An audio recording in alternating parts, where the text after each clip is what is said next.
Hai, semangat pagi. Assalamualaikum warahmatullahi wabarakatuh. Anak-anakku yang hebat, bagaimana kabar kalian? Bu Guru doakan semoga kalian dalam keadaan sehat walafiat. Amin. Kali ini Bu Guru akan menyampaikan materi kelas 5, tema 6, panas dan perpindahannya, subtema 1, suhu dan kalor, pembelajaran 5. Sebelum kita mulai pembelajaran pagi hari ini, mari kita membaca doa dulu agar kita selalu diberikan kemudahan dalam memahami materi. Apakah anak-anak sudah siap semua? Perhatikan video pembelajaran ini dengan baik-baik ya. Hari masih sangat pagi. Siti terbangun karena mendengar suara azan subuh dari musola. Siti segera menunaikan kewajiban untuk sholat. Siti mengira ia orang pertama yang terbangun pada pagi hari itu. Ternyata ia melihat ibu sudah berada di dapur. Setelah melakukan sholat subuh, Siti menghampiri ibunya yang sedang menyalakan kompor. Siti melihat ibu sedang memasak air pada dua panci yang berbeda. Panci pertama yang berukuran lebih besar berisi air setengah penuh. Air di panci pertama akan digunakan ibu untuk merebus sayur. Lalu panci kedua berukuran lebih kecil berisi air yang lebih penuh. Panci kedua akan digunakan ibu untuk membuat teh. Siti menduga-duga, air dalam panci manakah yang akan mendidih lebih cepat? Diam-diam Siti melakukan pengamatan sambil membantu ibunya menyiapkan sarapan. Nah, anak-anak, perhatikan panci pada gambar berikut ini ya. Manakah yang lebih cepat mendidih? Panci A atau panci B? Bagaimana ukuran kedua panci tersebut? Tidak sama. Panci A ukuran lebih besar daripada panci B. Coba perhatikan gambarnya. Manakah panci yang berisi air lebih banyak? Panci A atau B? Ayo coba perhatikan. Tentunya panci A berisi air lebih banyak daripada panci B. Lalu, jika kedua panci berisi air itu dididihkan, panci manakah yang akan memerlukan waktu lebih lama untuk mendidihkan air di dalamnya? Panci yang mana yang lebih lama? Panci A membutuhkan waktu lebih lama untuk mendidihkan air di dalamnya. Selanjutnya, mengapa air di panci A lebih lama mendidih? Ada yang sudah tahu jawabannya? Karena panci A memiliki air lebih banyak, sedangkan energi panas yang diberikan dari kompor panci A sama dengan energi panas yang diberikan dari kompor panci B yang memiliki air lebih sedikit. Bagaimana hubungan antara energi panas yang dibutuhkan untuk mendidihkan air di dalam panci dengan suhu air di dalamnya? Air mendidih pasti akan mendidih pada suhu 100 derajat Celcius. Bagaimana jawabannya? Nah, semakin besar energi panas yang digunakan untuk mendidihkan air di dalamnya, semakin tinggi yang menyebabkan air tersebut cepat panas atau mendidih.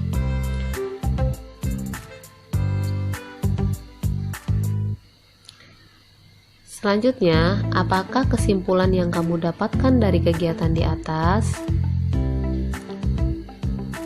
Pada peristiwa mendidihnya air menunjukkan peningkatan suhu pada air mencapai 100 derajat Celcius.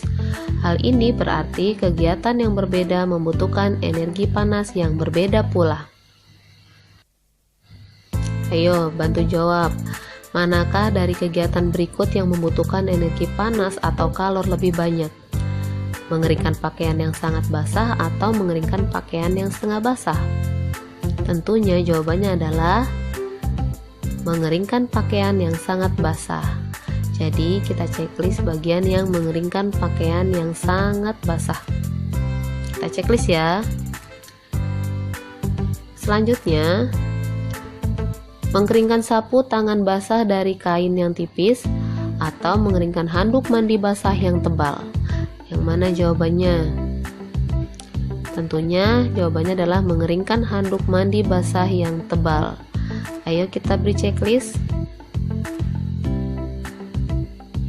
Nah, kita beri checklist bagian yang mengeringkan handuk mandi basah yang tebal. Selanjutnya, mengeringkan rambut panjang habis keramas atau mengeringkan rambut pendek setelah keramas. Manakah kegiatan berikut yang membutuhkan energi panas atau kalori lebih banyak? Tentunya jawabannya adalah mengeringkan rambut panjang habis keramas. Beri tanda checklist pada jawaban mengeringkan rambut panjang habis keramas. Nah, anak-anak, kegiatan yang berbeda juga membutuhkan energi panas yang berbeda-beda juga ya anak-anak. Aku baru menyadari bahwa kegiatan yang berbeda memerlukan energi panas yang berbeda-beda juga. Apakah yang telah kamu pahami, Dayu?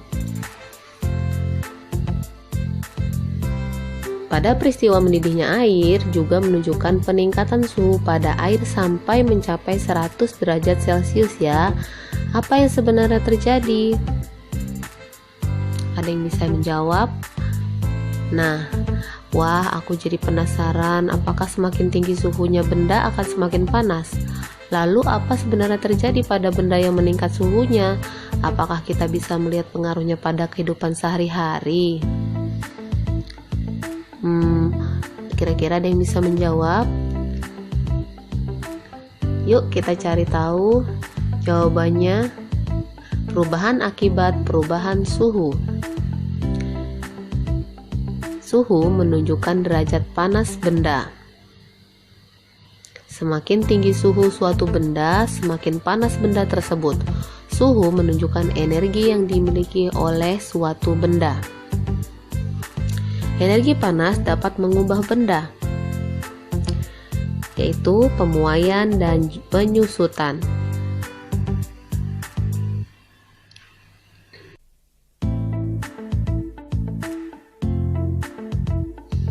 Pemuaian panas adalah perubahan suatu benda yang dapat menjadi bertambah panjang, lebar, luas, atau berubah volumenya karena terkena kalor atau panas. Itu adalah pengertian dari pemuaian. Sedangkan penyusutan adalah perubahan suatu benda yang menjadi berkurangnya panjang, lebar, dan luas karena terkena suhu dingin. Itu adalah pengertian dari penyusutan, kebalikan dari pemuaian. Contoh pemuaian dan penyusutan benda karena perubahan suhu dalam kehidupan sehari-hari. Perhatikan baik-baik. 1. Pemasangan kaca jendela. Para tukang kayu selalu merancang ukuran bingkai jendela yang lebih lebar dari ukuran sebenarnya. Hal ini dilakukan dengan tujuan untuk memberikan ruang pemuaian bagi kaca saat terkena panas. Jika bingkai jendela tidak diberi ruang pemuaian, maka ketika terkena panas akan mengakibatkan kaca menjadi retak atau bahkan pecah. Selanjutnya, ban atau sepeda motor dan mobil. Jika ban sepeda motor dan ban mobil diisi udara terlalu banyak, maka ban akan mengeras dan akan membahayakan pengemudinya. Ban yang diisi terlalu banyak udara dapat meletus dan dapat mengakibatkan kecelakaan. Hal ini disebabkan karena udara di dalam ban dapat memuai karena panas. Selanjutnya adalah kawat atau kabel listrik dan telepon. Kawat atau kabel telepon dan listrik dipasang agar mengendur dan tidak tegang. Hal ini dilakukan dengan tujuan agar kawat atau kabel tidak putus pada malam hari ketika mengalami penyusutan. Selain itu, agar kawat atau kabel tidak putus jika tertimpa pohon yang tumbang. Selanjutnya, pemuaian yang terjadi pada gelas kaca. Pernahkah kamu melihat sebuah gelas kaca yang tiba-tiba pecah atau retak ketika dituang air panas? Hal ini terjadi karena adanya pemuaian yang tidak merata pada bagian gelas. Oleh karena itu, disarankan agar tidak menuangi gelas basah atau gelas dingin dengan air panas yang baru mendidih. Pemuaian pada sambungan rel kereta api. Sambungan pada rel kereta api dibuat ada celah antara dua batang rel. Hal ini dilakukan untuk memberikan ruang muai sehingga saat terkena panas, rel tersebut tidak melengkung. Rel yang melengkung akan membahayakan gerbong kereta yang melewatinya.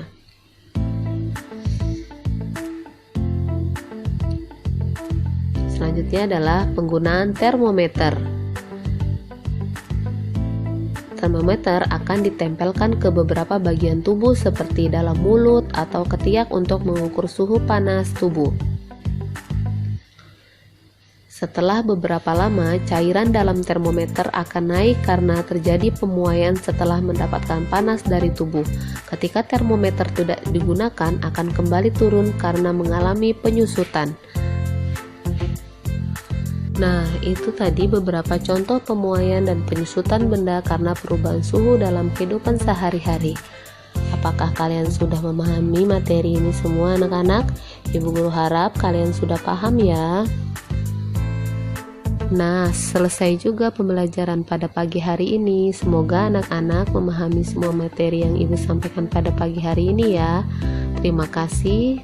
Sampai jumpa. Salam sehat selalu. Wassalamualaikum warahmatullahi wabarakatuh.